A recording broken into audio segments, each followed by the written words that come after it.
Nixon. Good evening, town meeting members. I'm humbled to follow Charles, a man for whom I have great respect.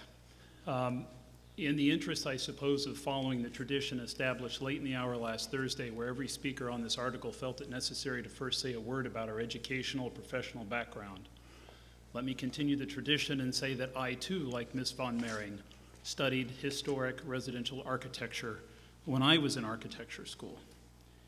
And to give you a background of sort of where I come from on this issue, when my wife Amy and I moved to Winchester in 1999, two transplanted Texans, we had two things we were looking for in a home beyond a really cool old New England home.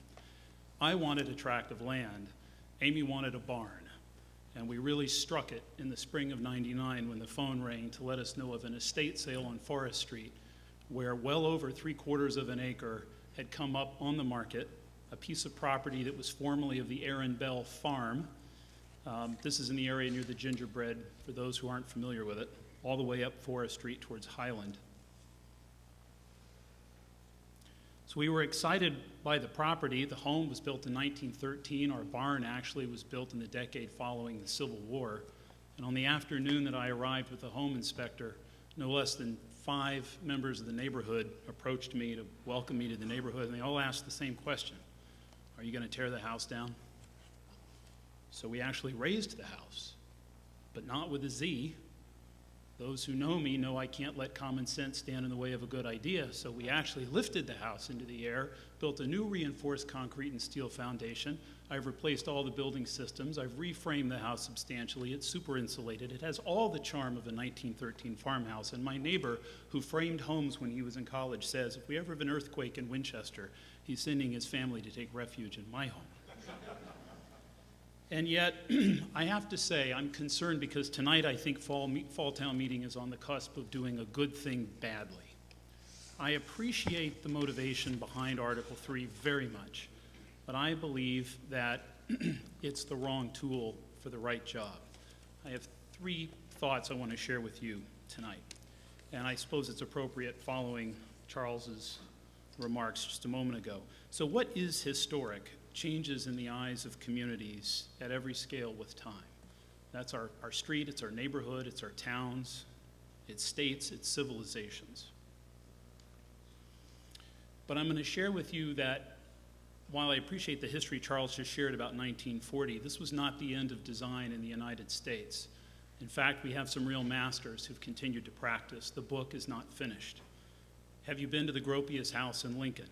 Have you been to a Marcel Breuer home? Have you visited the work of Charles and Ray Eames on the West Coast? And I must say, growing up in Texas where I went to architecture school, I knew nothing of Royal Barry Wills. But when we got to Winchester and I opened up the real estate section, I began to learn a lesson. Our realtors are quick to advertise the provenance or pedigree of a Royal Barry Wills home. Let me suggest to you, many of the properties designed by these architects were built on teardowns.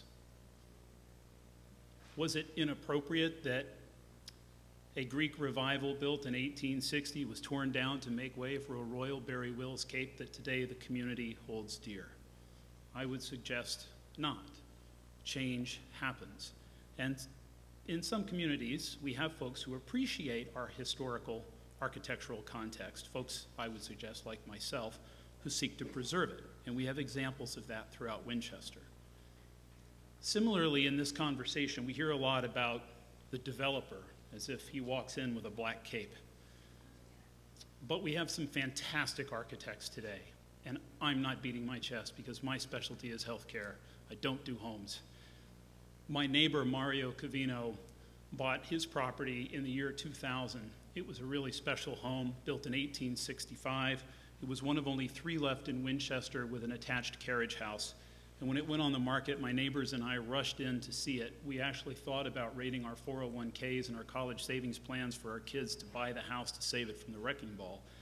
But in really just 2 or 3 minutes, it was clear 40 and 50 years of decay had really taken a toll. The house was really beyond repair. So I wasn't surprised when my neighbor Mario bought the house and tore it down. But you know something? He didn't build the McMansion.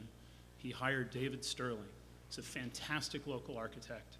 He designed and built a shingle-style home that has added tremendous character to our neighborhood and has contributed to my home value and the home values in the neighborhood. And Mr. Covino has done other work similar to his home, as have other property owners in Winchester, not to put a spotlight on Mario.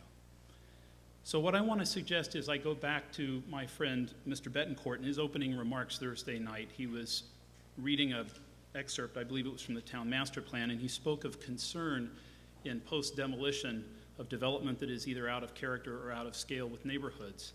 So what I have to share with you is that character is terribly subjective. What is character to you? What is it to me?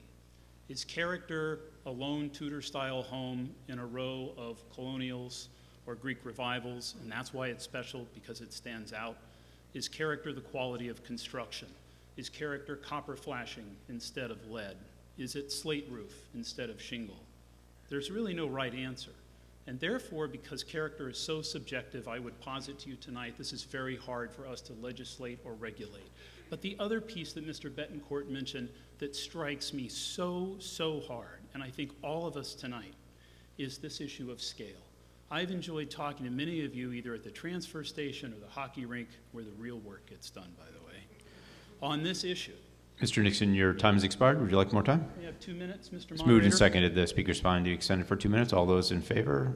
Any opposed? Please continue. Thank you. I want to talk about zoning.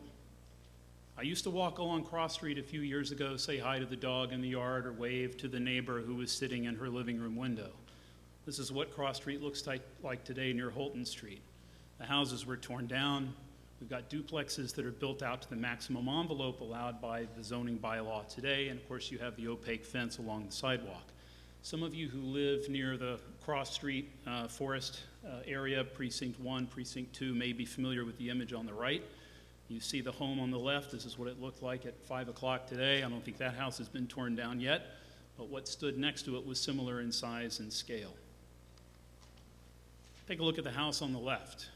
Is it historically significant? If you own this home and you're in the room, I apologize, but I'm going to say I don't know that it is terribly significant. It looks like there's care and feeding and its upkeep. Looks like a pleasant little cape, and it might be really appealing for a young family in Winchester. Look at the house on the right. Would you believe me if I told you these two properties are side by side? They are. Town meeting, my point to you tonight is that if you're concerned about this kind of development, to me, this is what robs us of character in the neighborhood. This is what we should be concerned about.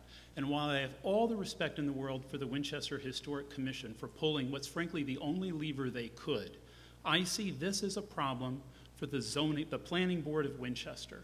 And I would like to see a proposal come back to town meeting that seeks to change the zoning bylaw.